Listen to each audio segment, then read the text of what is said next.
राधिका, कौन हो तुम? ये गंदे मैले कपड़े, सर पर अंगोछा बांधकर कहीं के लाट साहब तो नहीं लग रहे हो? और एक बार अपने पापा के ऊपर भी नजर डालना, उन्हें देखकर भी कहीं से टाटा अंबानी की झलक तो दिखाई नहीं देती। दिशा, तुम गलत समझ रही हो, जैसा तुम्हें दिख रहा है वैसा नहीं है। गलत तो मैं अभी तक समझ रही थी, अभी जाकर तो आंखें खुली है। वो तो अच्छा हुआ पापा ने आज माता रानी का जागरण रख लिया, वरना मेरी तो आंखें कभी खुलती नहीं। मुझे तुम्हारी सच्चाई के बारे में कभी पता ही नहीं चलता। आज की बात कभी मुझे अपनी शक्ल भी मत दिखाना, अभी के अभी चले जाओ यहां से। तुम्हारे जैसे लड़के मैंने आज तक नहीं देखे। अरे कम से कम कुछ सोच कर तो बोलो कि आखिर किसके बारे में क्या बोल रही हो। अगर अभी के अभी तुम लोग ये मुफ्त के खाने की थाल छोड़कर यहां से नहीं गए तो मुझसे बुरा कोई नहीं होगा।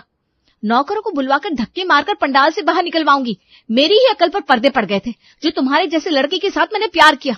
अच्छा हुआ पापा को तुमसे नहीं मिलवाया था, वरना क्या इज्जत रह जाती उनकी। दिशा की आवाज सुनकर बाकी के रिश्तेदार भी वहां पर जमा होने लगे थे। लोगों की भीड़ के बीच में अपना और अपने पिताजी का अपमान होते देख अब अभिषेक से भी ये सब बर्दाश्त नहीं होता और वो अपने पापा का हाथ पकड़कर वहां से जाने लगता है। अरे बेटा, तो कुछ कहता क्यों नहीं? ऐसे नजरें नीची करके यहाँ से क्यों जा रहा है? मुझे माफ कर दो पापा, मेरी वजह से आपका इतना अपमान हुआ।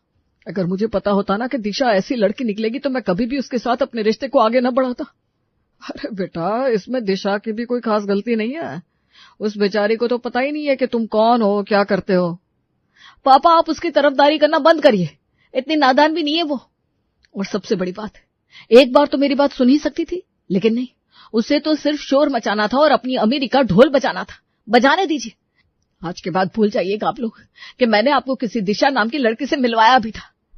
अभिषेक गुस्से में अपने पापा के साथ घर लौट आता है। अरे सुनते हैं जी, ऐसा क्या हो गया जो इतने गुस्से में लौटा है? सब ठीक तो है ना? अब क्या बताऊं तुम्हें भाग्यवान, जिस दिशा को खुश करने के लिए इसने उसके यहाँ जाकर खुद खाना पकाया, उसी दिशा ने मेरे बेटे को बेइज्जत करके अपने घर से निकाल दिया।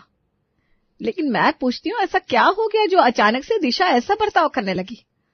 अरे भाग्यवान हुआ ये कि मैं और अभिषेक दोनों लंगर में बैठकर खाना खा रहे थे, तभी दिशा वहां पहुंच गई।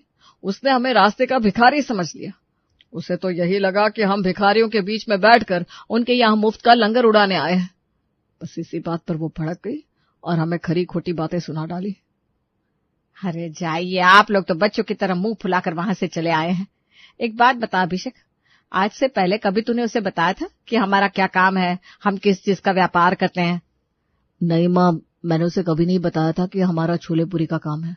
आज उसके यहाँ छोले पूरी बनाने का काम मैंने लिया ही इसलिए था कि अपने हाथों से छोले पूरी खिलाकर उसे अपनी सारी सच्चाई बता सकूं। लेकिन इससे पहले कि मैं कुछ भी करता, वहां पर बखेड़ा खड़ा हो गया।